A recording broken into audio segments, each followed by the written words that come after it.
Je vais proposer un enseignement sur ce jeune saint, Carlo Acutis, que le pape Léon XIV va canoniser dans quelques jours, quelques semaines, le 7 septembre. Ce jeune Italien dont la vie est un miracle pur, et qui est un saint eucharistique, un nouveau saint eucharistique absolument prodigieux, et qui va mourir à 15 ans seulement. Il s'illustre dans cette grande lignée des Tarsissus, Saint Imelda, et combien de jeunes ont été saisis par la grâce de l'Eucharistie et ont voulu imiter par toute leur vie cette vie de Jésus dans l'Eucharistie, et puis ont offert leur vie en hostie vivante, sacrifiée, voilà, pour le salut du monde. Alors Carlo Acutis, pour utiliser un mot moderne, est un vrai influenceur.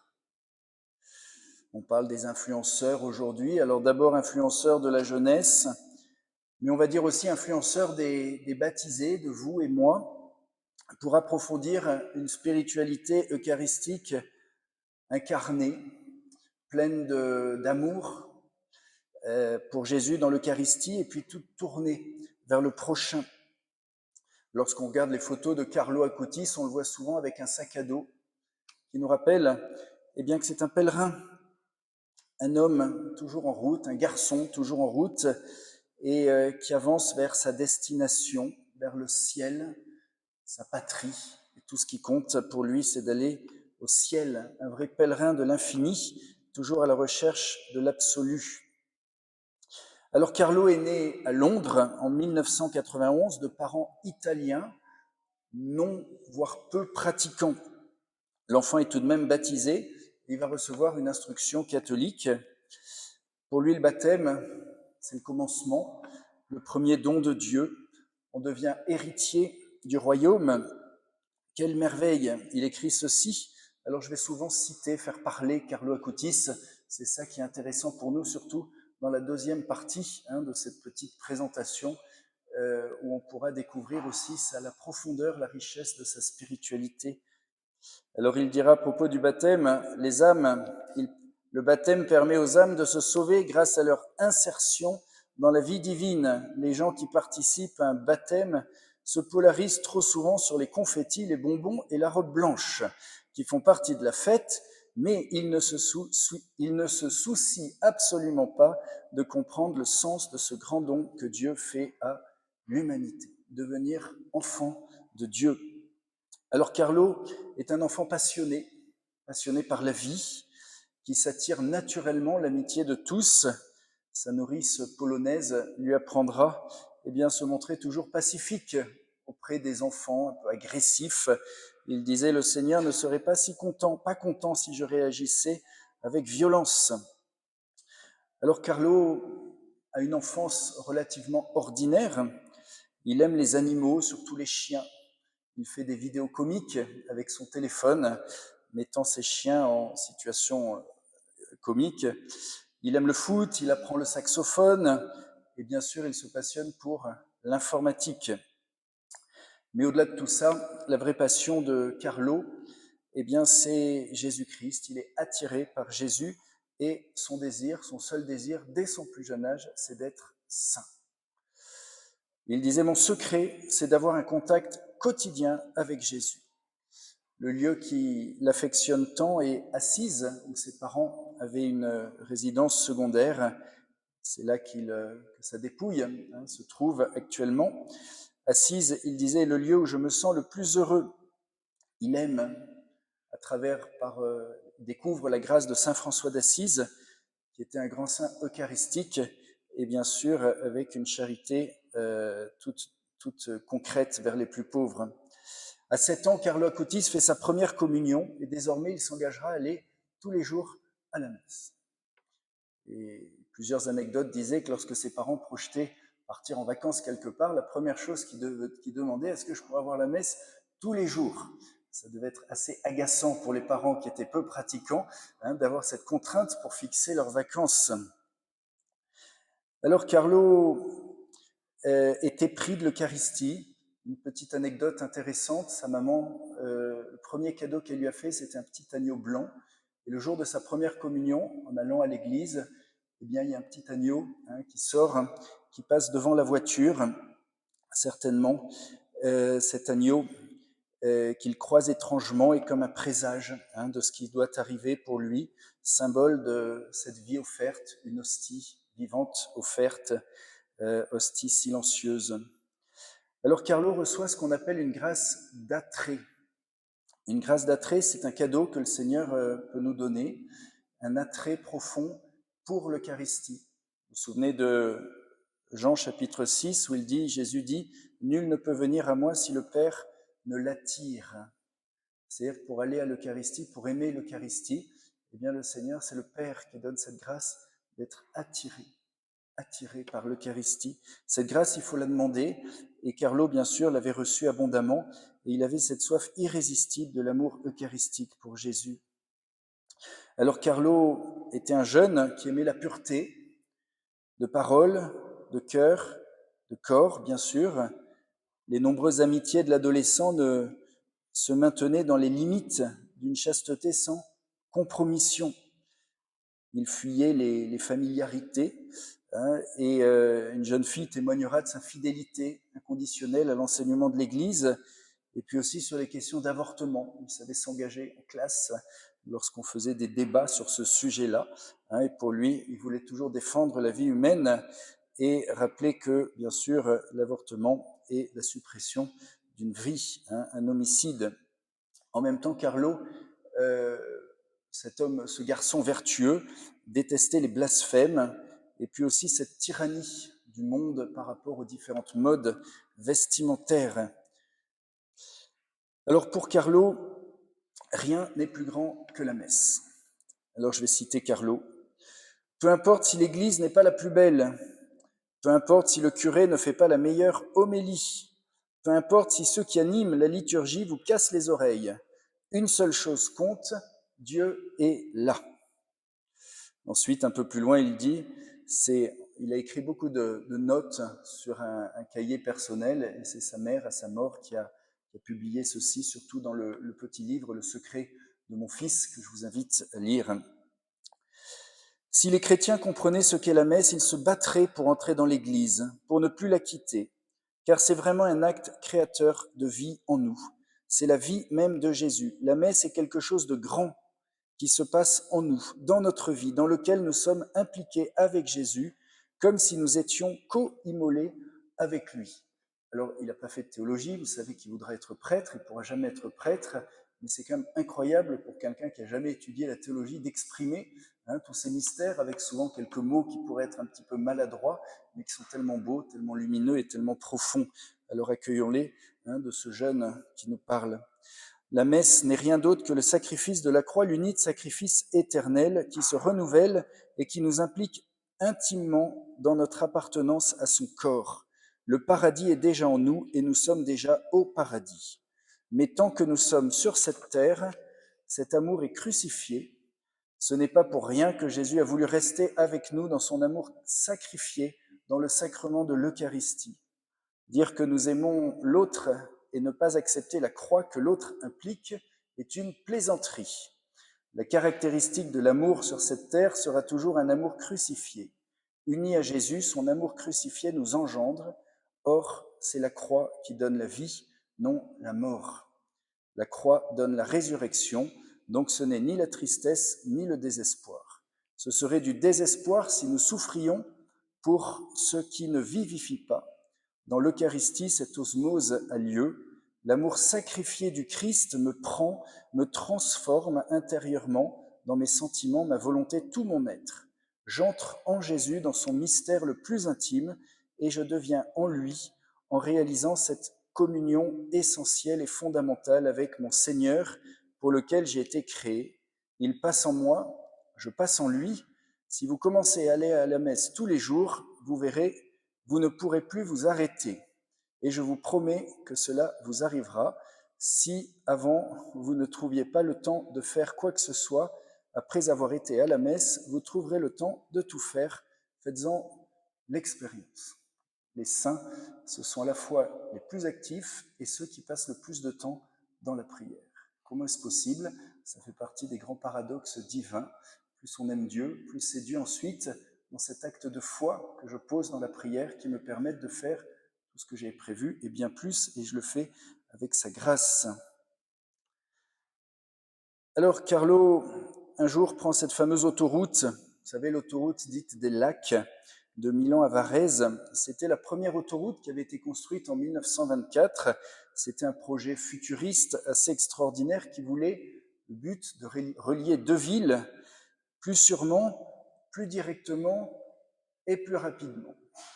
Alors c'était un garçon intuitif, qui avait beaucoup d'intuition, et cette intuition profonde qu'il ne cessera de répéter. L'Eucharistie, c'est mon autoroute du ciel, pour y aller plus sûrement, plus rapidement et plus directement. Et il ajoute, tu vas directement au ciel si tu vas à l'Eucharistie tous les jours. Voilà, au moins c'est clair. Carlo se passionne pour l'informatique. On connaît ses talents qu'il mettra tout de suite au service du site internet de son collège.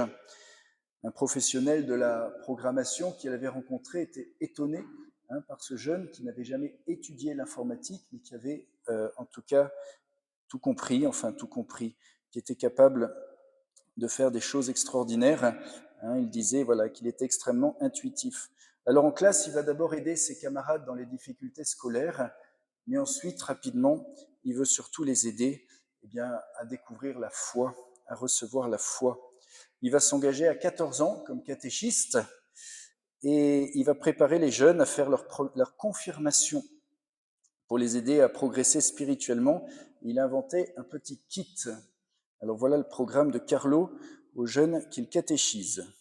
Alors il écrit ceci. Je veux vous donner quelques-uns de mes secrets très spéciaux qui vous aideront à atteindre rapidement le but de la sainteté. N'oubliez jamais que vous pouvez vous aussi devenir un saint. 1. Vous devez d'abord désirer de tout votre cœur. Et si vous ne le désirez pas encore, vous devez le demander avec insistance au Seigneur. 2. Essayez d'aller à la messe tous les jours et recevoir la Sainte Communion. 3. Si vous le pouvez, faites quelques moments d'adoration eucharistique devant le tabernacle où Jésus est réellement présent. Et vous verrez comme votre niveau de sainteté augmentera. 4. N'oubliez pas de réciter le Saint-Rosaire tous les jours. 5. Lisez chaque jour un passage de l'Écriture sainte pour vous-même. 6. Si vous le pouvez, confessez-vous chaque semaine, même pour les péchés véniels. Et 7. Prenez souvent des résolutions et adressez des requêtes au Seigneur et à la Vierge Marie pour venir en aide aux autres. Et enfin, demandez l'aide de votre ange gardien qui doit devenir votre meilleur ami. Ça c'est notre catéchiste qui enseignait ces conseils-là, 7 points. Et si on fait ça, on est tout de suite un saint. Alors Carlo va se lier d'amitié avec un jeune qui était dans sa famille, Rajesh, c'est un employé de la maison de religion hindoue. Et voilà qui va bien sûr s'efforcer d'évangéliser cet hindou pour lui parler avec cette conviction et son amour de Jésus et de Jésus dans l'Eucharistie. Nous savons que Rajesh finira par recevoir le baptême, fera sa première communion.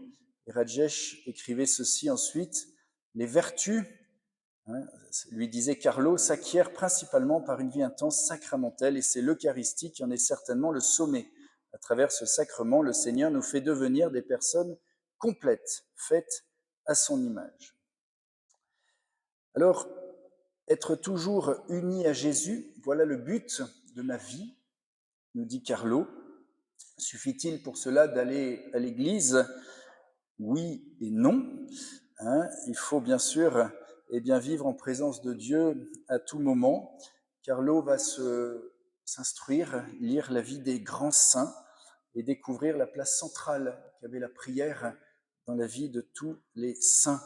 Il découvre que l'Eucharistie est le sacrement de l'amour et il nous dit, nous pouvons vivre parfois dans notre prière une telle communion avec Dieu qu'il faut rechercher et chérir ces temps de grâce. Et puis ensuite, il explique qu'il ne recherche plus les maîtres de ses livres, mais le maître par excellence qui est Jésus dans l'Eucharistie. et nous sommes appelés bien sûr aussi à nous nourrir, à nous laisser guider par ces grands maîtres spirituels, sachant que le vrai maître, le vrai éducateur, c'est notre Seigneur Jésus vivant dans la Sainte Hostie. Carlo écrit « Le blé devient de la farine devient du pain, et ce pain devient cette espèce ou apparence nécessaire à la Sainte Eucharistie. Lorsque Jésus parle du grain de blé, il pense à lui-même en tant que pain consacré et transsubstantié, et à nous comme à des personnes qui vivent de ce pain, existent de ce pain et se portent avec ce pain dans l'éternité. » Il découvre le miracle de l'anciano qui va le toucher particulièrement dans ce village des Abruzzes en Italie. On vénère depuis l'année 750, le 8e siècle, une hostie qui est miraculeusement transformée en chair et en sang au moment où le prêtre prononçait la parole de consécration. Vous savez que ce miracle eucharistique a été analysé par plusieurs spécialistes et en 1970, la chair s'est avérée être un tissu de myocarde, tissu du cœur humain, et le sang qui semble frais de groupe AB. Alors pour Carlo, eh bien c'était l'assurance que dans l'Eucharistie, nous avons le don du Sacré-Cœur. C'est le cœur de Jésus que j'adore lorsque je vais prier devant le Saint-Sacrement. Alors à partir de ce moment-là, eh bien, il va essayer de trouver des moyens pour parler de la présence réelle, ce qu'on appelle cette fameuse transsubstantiation, ce mot un peu difficile à déjà prononcer, à comprendre encore plus, où on veut à la fois associer deux réalités qui semblent s'opposer. D'un côté, Jésus a pris du pain, il a dit « ceci est mon corps », Jésus ne ment pas, donc nous avons vraiment le corps du Christ, mais de l'autre côté, lorsque je mange cette hostie, ça a le goût de pain. Et donc c'est pour ça que les théologiens, à partir de ces paroles, cette réalité, ont trouvé ce mot qui nous rappelle que nous avons la réalité du pain qui devient la substance du pain, qui devient la substance du corps du Christ, mais les apparences qui sont miraculeusement préservées sans leur sujet. Il n'y a plus le sujet du pain, mais c'est le sujet du corps du Christ sous les apparences du pain, et avec tous les autres prodiges, miracles dans l'Eucharistie à chaque messe. Alors Carlo va recevoir une autre inspiration. Un jour, avec ses parents, en 2002, il visite les expositions magnifiques de Rimini, sur les voitures de course italiennes, les bolides. Et devant la beauté de ces panneaux, il se dit, il faut faire la même chose, des panneaux aussi beaux, mais non pas pour montrer le génie humain, on va dire, pour faire des voitures, mais pour montrer le vrai miracle de Dieu parmi nous, la présence de Jésus dans l'Eucharistie. Et alors il va déployer à partir de ce moment-là une énergie absolument considérable pour découvrir tous les lieux où il y a eu des miracles, des prodiges eucharistiques qui ont été authentifiés, reconnus par les évêques. Et il se lance dans ce travail de cette exposition eucharistique. Il ne pourra pas la terminer, ça sera terminé ensuite, et ensuite ça sera traduit dans je ne sais combien de langues. Juste en France, cette exposition des miracles eucharistiques a parcouru au moins 500 paroisses. Quelle fécondité! Alors pour Carlo, ce qui comptait, c'était de rester des originaux, non pas des photocopies. Je vous relis ce passage que vous avez dû entendre certainement. La véritable originalité consiste à revenir à l'origine qui est Dieu. La création se poursuit sans cesse par la médiation de l'homme. L'homme ne crée pas, mais il découvre et part de cette découverte. Ceux qui s'appuient sur les lois de la nature pour créer des nouvelles œuvres collaborent avec le Créateur. Ceux qui copient ne collaborent pas. C'est pourquoi l'originalité consiste à revenir à l'origine. Et ensuite, tous les hommes naissent comme des originaux, mais beaucoup meurent comme des photocopies. C'était le pape François qui reprenait cette citation dans sa première encyclique, La joie de l'Évangile. Alors Carlo va passer de plus en plus de temps en silence dans les églises pour adorer Dieu. Il disait, sous le soleil, on finit par bronzer. Sous le regard de Jésus Eucharistie, on devient saint. Autant Carlo c'est prendre le temps pour contempler la beauté. Il aimait tant les grandes randonnées dans la nature. Autant il dit qu'il ne faut pas se tromper. S'il y a dans la nature une présence d'immensité de Dieu, il n'est pas présent dans un arbre ou dans une montagne, mais on rencontre Dieu en adorant une présence personnelle, aimante, et c'est dans la Sainte Hostie. C'est beau.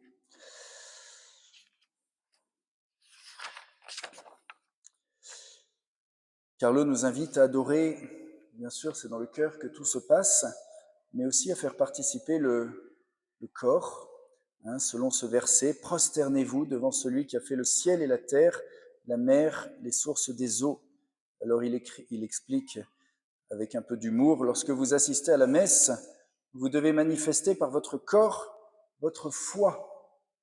Il évoque par là l'agenouillement.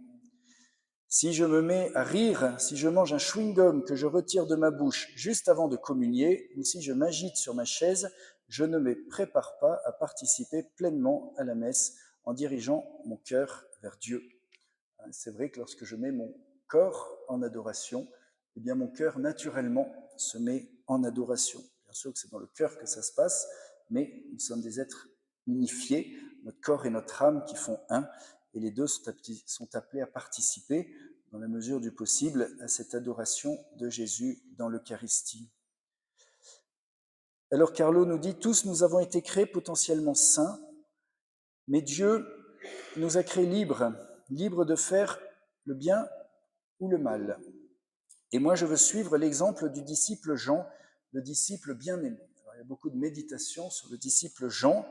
Il voulait imiter celui qui, à la dernière scène, s'est penché sur le côté, sur le cœur de Jésus. Il a fait cette expérience de cet amour personnel, inconditionnel, et il découvre qu'en venant adorer le Saint-Sacrement, eh bien, je fais la même démarche, même geste que Jean, en reposant sur le côté de Jésus, et je repose aujourd'hui sur le cœur eucharistique du Christ. Alors il disait, Carlo répétait avec ferveur, Jésus est présent de la même façon qu'il l'était il y a 2000 ans, au temps des apôtres, au Saint-Sacrement. Au Saint-Sacrement, Jésus est présent de la même façon qu'il était il y a 2000 ans, au temps des apôtres, à la différence près qu'à l'époque, les disciples devaient se déplacer continuellement pour le voir. En revanche, aujourd'hui, nous sommes plus privilégiés qu'eux, puisque Jésus nous attend dans n'importe quelle église proche de chez nous. Il faut la foi. Il dit encore, nous avons Jérusalem au pas de la porte. Alors une autre anecdote que je trouve extrêmement forte. Un jour, son père lui propose de faire un pèlerinage extraordinaire en Terre Sainte, pour aller marcher là où Jésus a marché, vivre là où Jésus a vécu. Alors lui, Carlo, bien sûr, comme tous les jeunes, il aimait beaucoup voyager, mais voilà que le fils répond à son père, « Papa, je préfère rester à Milan quand je pense que Jésus sera ici présent. Pourquoi aller voir là où Jésus était il y a 2000 ans, alors qu'il est maintenant ici ?» Et ensuite, Carlo constate avec à quel point les tabernacles de Milan sont délaissés. Et cela va le faire gémir beaucoup intérieurement en pensant à toutes ces églises vides avec personne dedans. Il préfère l'idée plutôt d'aller en pèlerinage dans chaque église de sa ville, aller visiter tous les tabernacles abandonnés de Milan plutôt que d'aller en Terre Sainte. Le fait qu'on soit prêt à faire des kilomètres pour voyager alors qu'on n'est pas prêt à faire quelques mètres pour aller prier Jésus dans la Sainte Hostie le blesse profondément. Et c'est pour cela que chaque fois qu'il voyagera, la première démarche qu'il fait, c'est de chercher une église pour aller saluer le Seigneur et prier quelques minutes à ses pieds. Alors Carlo Acutis garde toujours à l'esprit les 4 fins dernières. Vous aurez un enseignement sur ce sujet-là. La mort, le jugement, l'enfer, le paradis, les réalités ultimes de la vie de tout homme. Alors ses amis le traitent parfois d'être un peu excessif, voire bigot, avec toutes ses dévotions, son chapelet, ses visites dans les églises. Mais lui est scandalisé de rencontrer des prêtres qui ne croient pas à l'existence de l'enfer ni du purgatoire. Alors il dit, si vraiment les âmes courent le risque de se damner, comme en effet tant de saints en ont témoigné et comme l'ont confirmé les apparitions de Fatima, alors il avait été bouleversé par la découverte du message de l'ange et de la Vierge de Fatima. Je me demande pourquoi aujourd'hui on ne parle presque jamais de l'enfer, parce que c'est une chose tellement terrible et épouvantable que j'en suis effrayé, rien que d'y penser. L'unique chose que nous devrions vraiment craindre est le péché. Alors il se confesse régulièrement et il invite ses amis à en faire de même. Il donne cette belle image. Il dit, pour s'envoler vers les hauteurs, la montgolfière a besoin de lâcher du lest. Tout de même, tout comme l'âme, pour s'élever vers le ciel, a besoin d'enlever même les plus petits poids que sont les péchés véniels. Alors un jour, il découvre que l'objet liturgique que l'on place, ce petit promontoire que l'on passe sous l'ostensoir, exposé le Saint-Sacrement toute la nuit et longtemps, s'appelle le tabor, un tabor. Alors Carlo va méditer beaucoup le passage de la transfiguration sur le mont Tabor, où Pierre, devant cette présence lumineuse, avec un éclat de la divinité du Christ, veut monter 3 tentes, rester proche de son Seigneur et contempler cette gloire. Alors Carlo comprend que la gloire, c'est pour le ciel. Aujourd'hui, tout est caché dans l'Eucharistie, mais sa vie, pour lui, c'est d'être sur le Tabor, c'est-à-dire à côté du Seigneur, qui est présent, qui peut manifester ses consolations, sa lumière, mais qui en même temps reste caché ici-bas. Alors Carlo comprend que le vrai ostensoir, c'est notre cœur, c'est là que le Seigneur veut être adoré par notre cœur, et que les cœurs des hommes n'étaient pas toujours des ostensoirs de pierres précieuses. Il déplore le peu de place dans les cœurs pour la présence de Jésus et toutes les excuses pour ne pas avoir le temps pour l'adorer. Alors il écrit ceci. Jésus s'est fait homme en prenant chair d'une jeune femme de 15 ans à peine. Et c'est elle qu'il a choisi pour être sa mère, de même qu'il a choisi un pauvre charpentier comme père adoptif. Quand il est né, ils ont été rejetés par tous ceux qui refusaient de les héberger, et ils n'ont trouvé qu'une grange pour s'abriter. Quand on y pense, être accueilli dans une pauvre grange à Bethléem, c'est toujours mieux que d'être accueilli dans une maison où l'on ne veut pas de lui. Même si elle est misérable, la grange sait recevoir avec plus de dignité que toutes les plus belles maisons qui n'ont pas su lui faire place. Que Dieu choisisse la pauvreté plutôt que la richesse, pour moi, c'est tout juste incroyable. Et Carlo continue sa méditation en expliquant que cette nouvelle grange, c'est bien sûr son cœur, et c'est là que le Seigneur veut être accueilli et adoré aujourd'hui. Alors, il propose des méditations. Je pense que c'est notes privées. Je ne sais pas s'il écrivait ça en méditant devant le Saint-Sacrement ou dans sa chambre avant de se coucher. Alors, j'ai 2 paragraphes avec plusieurs phrases, un petit peu longs, mais c'est intéressant de l'écouter simplement et de voir son style, son langage.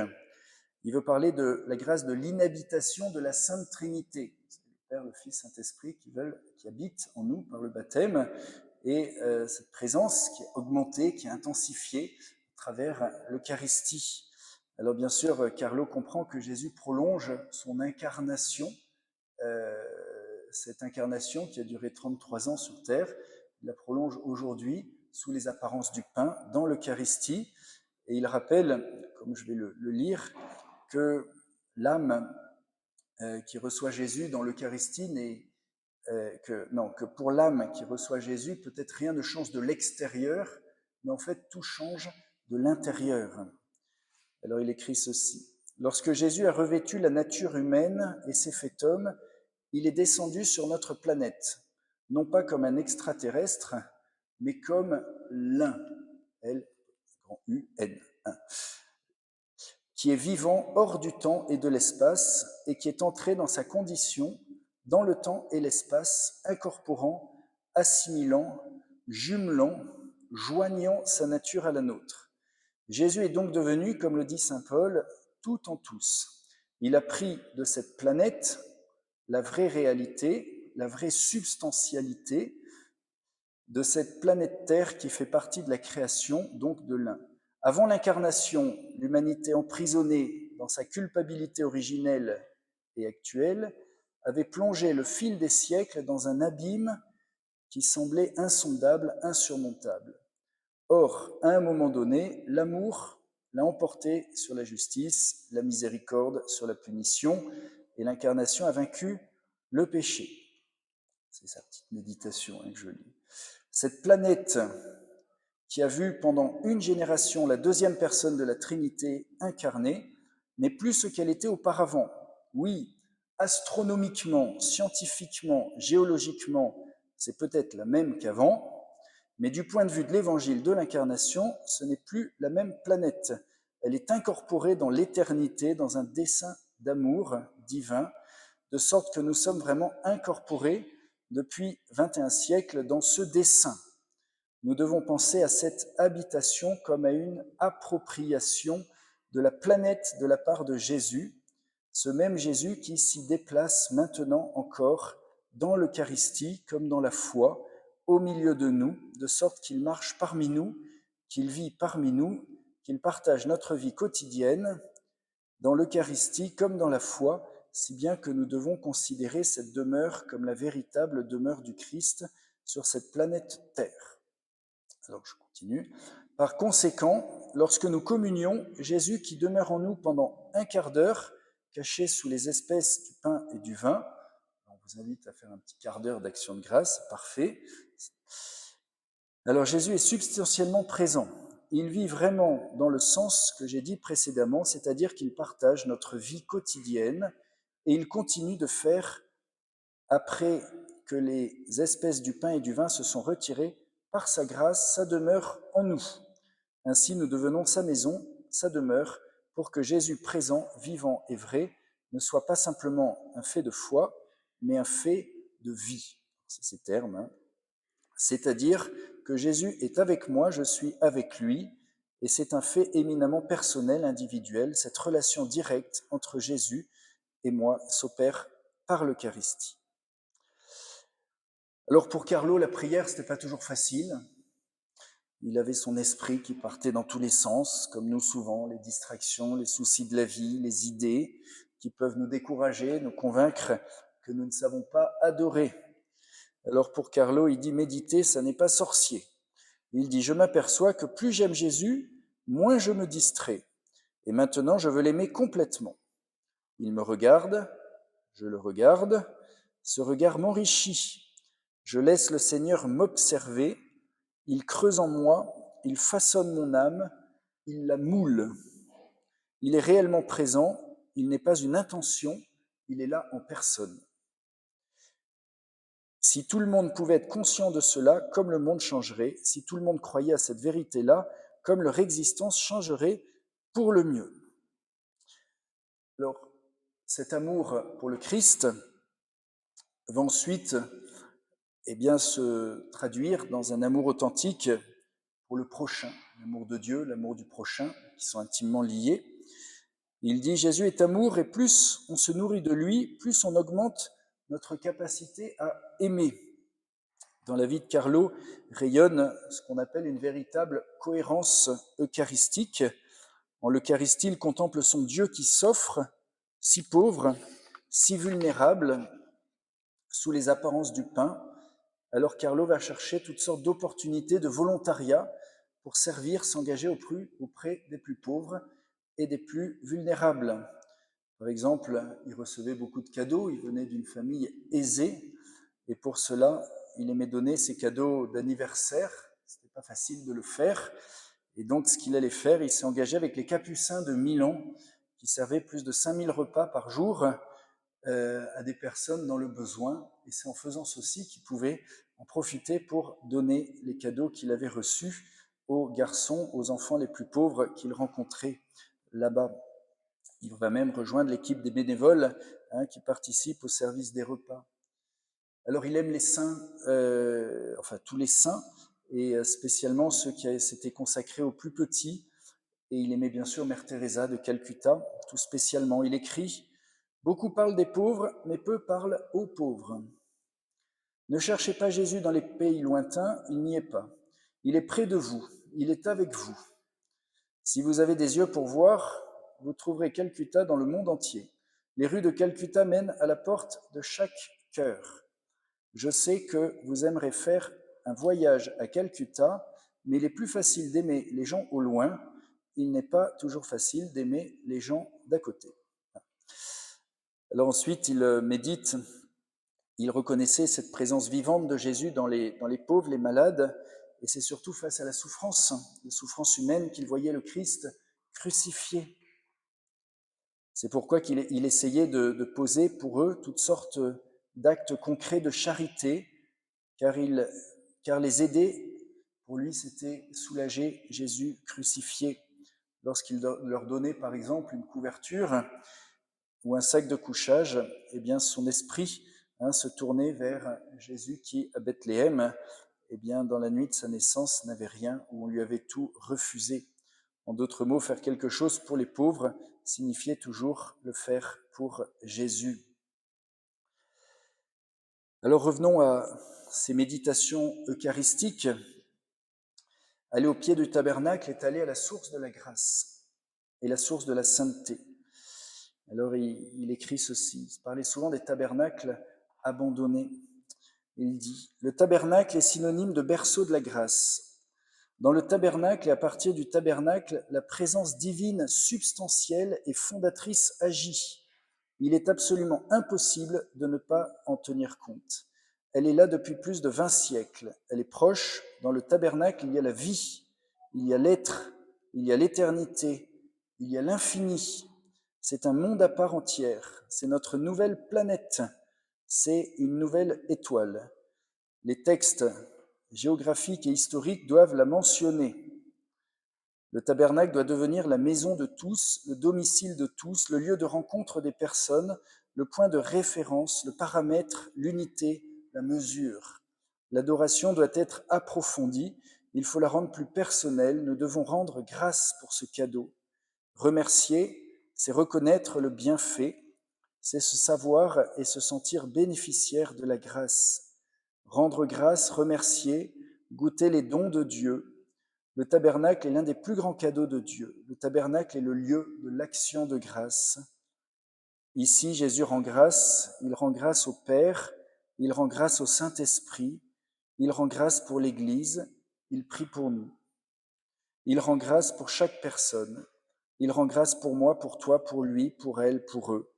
Des effluves d'action de grâce sortent du tabernacle, mais aussi la propitiation. La passion continue, le pardon doit être mérité en notre nom. Le tabernacle lève ses bras vers le ciel. Voilà. On peut dire en d'autres mots que Jésus continue sa mission de sauveur dans l'Eucharistie, au tabernacle. Il continue d'intercéder, de prier, de sauver, d'obtenir les grâces du Père pour notre terre. Alors la dernière méditation que je trouve très belle de Carlo, on va dire il se lâche un peu, une intuition mystique extraordinaire qui existait déjà, qui avait déjà été formulée par Saint Pierre Julien Aymar et d'autres saints.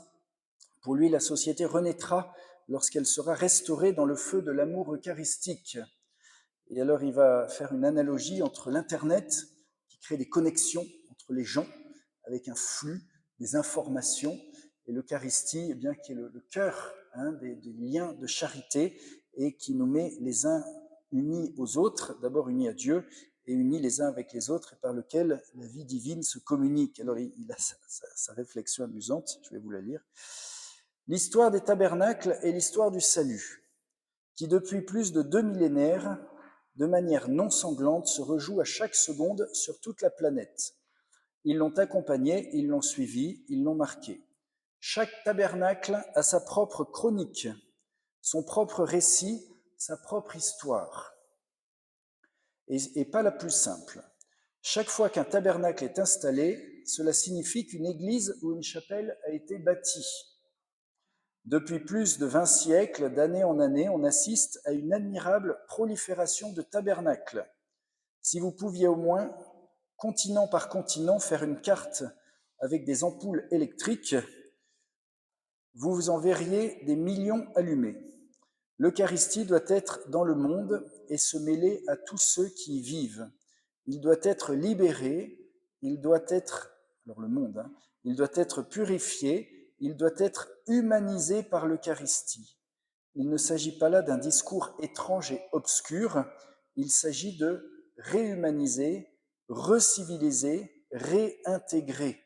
La présence vivante et vitale de l'Eucharistie peut à coup sûr servir cet objectif. Nous devons essayer de diffuser l'idée du culte. Il existe un risque sérieux que ce qui fait notre originalité, notre exclusivité, soit englouti par l'aplanissement culturel. Étonnant pour un jeune, il a 15 ans, c'est pas un théologien qui a fait les tests théologie, c'est un jeune qui a reçu des informations, qui a écouté des homélies, qui a lu un peu et qui a déjà cette profondeur théologique. Tout cela doit être eucharistié. Il parle de la culture. Cela ne semble pas utopique. Oui, c'est gigantesque, mais ce n'est pas impossible. Si l'Eucharistie réussit à entrer dans ce monde, à s'avancer, à y faire son chemin, à investir ce monde, c'est fait. C'est la victoire. C'est le nouvel ère. Un bouton, un geste, un doigt, vous êtes en contact avec le monde de la petite et la grande industrie. C'est avec l'Internet et tout ça, en pianotant. Le téléphone, la radio, la télévision, l'ordinateur, Internet sont chez vous 24 heures sur 24. Si nous sommes eucharistiés, nous prenons notre envol, un vol internetnique, un vol intercontinental et cosmique. Tout nous dépasse. Si nous parvenons à l'eucharistier, c'est tout, c'est le tout. Si nous réussissons, il se forme alors un courant impétueux dans lequel tout est pris, collecté, incorporé, massifié. Puisque l'Eucharistie existe de manière substantielle et vitale, ce courant doit la transmettre. C'est un courant qu'on appelle multimédia, c'est un flux énorme, c'est un afflux énorme, c'est un océan de nouvelles, d'idées, de paroles, de conseils, de suggestions, de propositions, d'insinuations, d'initiatives, d'interférences, les grâces eucharistiques. Et nous y sommes jusqu'au cou. Nous risquons d'être submergés. C'est un ogre vorace. C'est l'occasion, je ne voudrais pas dire la dernière, d'introduire l'Eucharistie dans la danse, presque avec impétuosité, presque avec arrogance, pour en parler, pour en discuter. Confinée comme elle l'est, et comme elle l'est dans les tabernacles, elle risque d'être emprisonnée en vie. Fermée, verrouillée, blindée, le Tout-Puissant, à l'intérieur, en secret, l'omniscient, là, l'être, voilà l'essentiel, là, l'unique, là, la Trinité, là-bas, le paradis, là, 24 heures sur 24, sans pause, sans libération, sans repos, sans rien, l'infini dans le fini d'une boîte, l'infini dans le fini d'un récipient, l'infini dans le fini d'un intérieur. Alors, c'est ces petites méditations qu'il devait écrire pour lui le soir avant de se coucher, mais je trouve que si on creuse un peu compliqué, parce que c'est un peu obscur et mélangé, mais c'est absolument génial, toutes ces intuitions profondes. Et alors il dira ensuite, la chapelle d'adoration eucharistique perpétuelle, ressemblera à une centrale nucléaire qui répandra la lumière du Christ sur le monde entier, déversant sur tous d'abondantes grâces et de bénédictions. Voilà, comme je disais, dommage qu'il n'était pas missionnaire de la Sainte Eucharistie avec nous. En tout cas, il est spirituellement et certainement par son intercession du haut du ciel. Alors, au début d'octobre, je conclus avec, en 2006, Carlo a 15 ans et demi, il tombe malade et les symptômes font penser à une simple angine. Les parents ni les médecins ne s'inquiètent. Et puis voilà que le jeune homme a comme une intuition intérieure. Il dit à ses parents, « J'offre au Seigneur pour le pape, pour l'Église, toutes les souffrances que j'aurai à endurer et aussi pour aller droit au ciel sans passer par le purgatoire. » Offrir ses souffrances pour le pape, pour l'Église, c'est beau. Le dimanche suivant, il est dans une extrême faiblesse, on le conduit immédiatement à la clinique et voilà que les examens révèlent la terrible réalité, cette leucémie aiguë, une forme les plus agressifs de cancer du sang. Lorsqu'il apprend la gravité de sa maladie, le garçon veut presque rassurer, consoler sa mère. Il s'écrie: le Seigneur me réveille. L'assistance respiratoire s'avérera peu efficace. Carlo est transféré au grand hôpital de Monza en Italie. Le prêtre lui administre les sacrements, son état s'aggrave rapidement et lui occasionnant de grandes souffrances. Alors il tombe dans le coma très vite, le 11 octobre, avec une hémorragie cérébrale, et puis c'est son cœur qui lâchera le lendemain. Alors juste après, les parents de Carlo le font transporter son corps à la maison, et voilà que pendant 4 jours vont suivre un défilé continuel de personnes connues, inconnues, des grands, des pauvres, des petits, toutes ces personnes qu'il a rencontrées, aimées, touchées. Une foule immense assiste à ces obsèques et beaucoup doivent rester à l'extérieur, faute de place. Voilà que Carlo est entré dans la gloire céleste. Alors il nous dit, voilà en conclusion, ce qui nous rendra vraiment beaux aux yeux de Dieu, ce sera la façon dont nous l'aurons aimé et nous aurons aimé notre frère. Alors Carlo est le saint que le Seigneur nous donne aujourd'hui avec cette future canonisation, comme un exemple bien sûr pour la jeunesse d'aujourd'hui, lui, mais pour tout baptisé, lui dont la vie fut si brève mais si intense, lui, ce génie informatique, mais on va dire surtout, cet ami de Jésus dans la Sainte Hostie, ce bon serviteur fidèle, cet apôtre zélé et cet ami des plus petits. Merci beaucoup.